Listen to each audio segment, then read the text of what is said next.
Welcome friends, welcome to this new episode.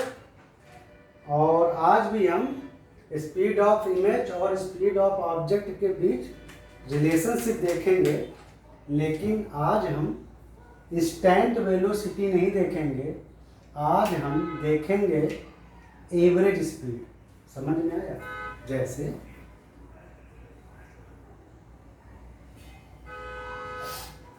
Average speed मतलब एक definite time span में। तो जैसे ये मान लो आपका एक कॉन्केव मिरर है, कोई भी टाइप का मिरर हो सकता है, कॉन्वेक्स, कॉन्केव या प्लेन मिरर। और ये चीज़ सब पे लागू है, जो हम जैसे पिछला वाला फार्मूला सब पे लागू था। ये एक कॉन्केव मिरर है, ये पोल, ये मान लो उसका फोकस और ये उसका सेंटर ऑफ कर्वेचर। इतना था। इस मिरर से शुरुआत में एक ऑब्जेक्ट था जो शुरुआत में u1 डिस्टेंस पे था। कितनी डिस्टेंस पर था? u1। u लिखते हैं ना, तो u1 मतलब शुरुआत में, या कह सकते हो at time t equal to 0, यानी शुरुआत में वो u1 डिस्टेंस में था और u1 डिस्टेंस पर था, और वो टाइम t के बाद एट टाइम t मतलब यानी टोटल टाइम लगा t। एट टाइम t1 उसकी मिरर से डिस्टेंस थी u1 और एट टाइम t उसकी मिरर से डिस्टेंस थी u2। याद रखना, इसमें साइन कन्वेंशन सावधानी से लेते हैं, मतलब कौन सी डिस्टेंस माइनस लेनी है, कौन सी प्लस लेनी है, ये आपको बहुत ध्यान से रखना है। तो ऑब्जेक्ट की स्पीड जो कि होगी एवरेज स्पीड, वो क्या होगी? u1 minus u2 divided by time taken. जैसे वो u1 डिस्टेंस पर था at time t equal to 0 पर, बाद में वो ऑब्जेक्ट मिरर से u2 डिस्टेंस पे आ गया, तो वो टाइम t में कितना डिस्टेंस ट्रेवल किया? u1 minus u2। तो ऑब्जेक्ट की एवरेज स्पीड इतनी आ गई। ठीक है, स्पेसिफिक डायरेक्शन लेकर करेंगे तो उसको वेलोसिटी में भी आप बोल सकते हैं। तो ऑब्जेक्ट की एवरेज स्पीड इतनी आ गई। अब हमको निकालना है कि इमेज की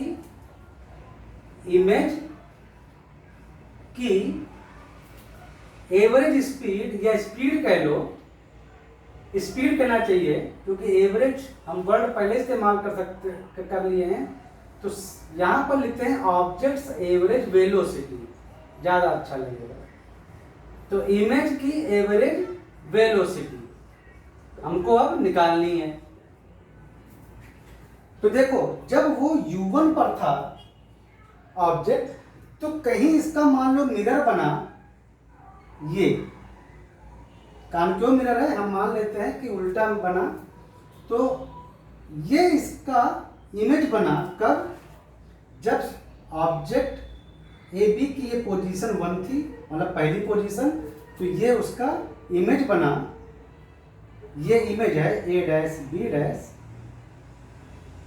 पहले जब वो u1 पर था तो हमने 1 लिख दिया। जब वो u2 पर आ गया तो मान लो कि उसकी इमेज ये बनी ए डैश बी डैश, बाद में 2।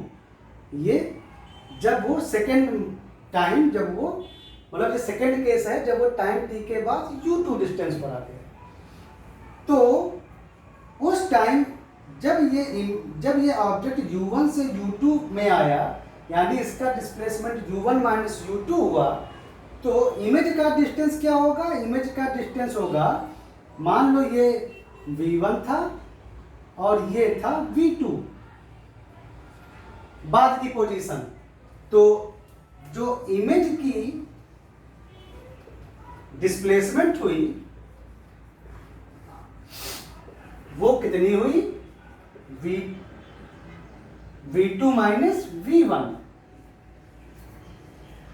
ये पहले u1 डिस्टेंस पर जब ऑब्जेक्ट था तो उसका इमेज बना, ये यहाँ पर a डैश b डैश मान लो वो v1 डिस्टेंस पर बना। जब वो मूव किया ऑब्जेक्ट और नई पोजीशन पर आया, जब उसकी मिरर से डिस्टेंस u2 हुई तो उसकी इमेज की मिरर से डिस्टेंस v2 हुई। तो ये टोटल कितना डिस्टेंस ट्रेवल किया, v2 माइनस v1। तो इमेज का डिस्प्लेसमेंट इतना हुआ और टाइम तो वही लगा, जितना ऑब्जेक्ट को ट्रेवल करने में टाइम लगा उतना ही ये इमेज को शिफ्ट होने में टाइम लगा। तो टाइम तो वही लगा t। तो इमेज की जो एवरेज वेलोसिटी आ गई, हम यहां लिख चुके हैं, तो v2 minus v1 divided by t।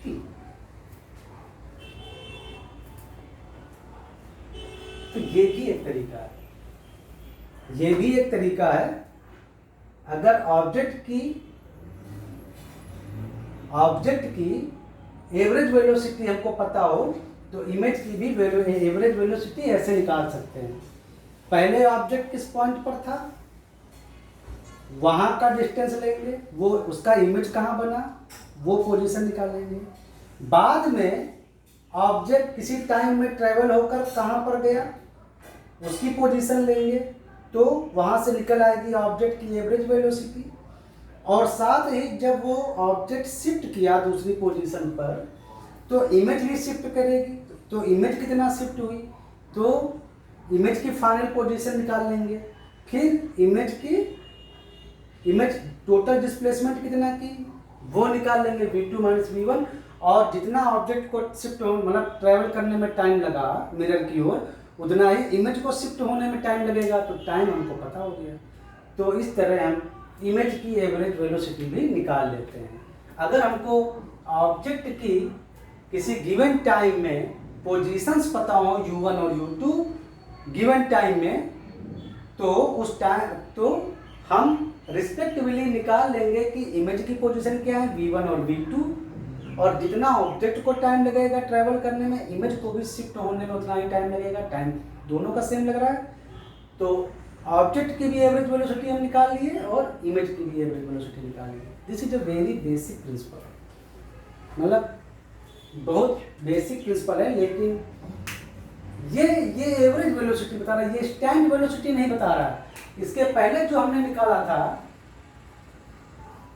Image की स्पीड dv बाई dt, ये स्टैंड वेलोसिटी थी minus v square upon u square और इंटू du बाई dt, जो कि इमेज की स्पीड थी।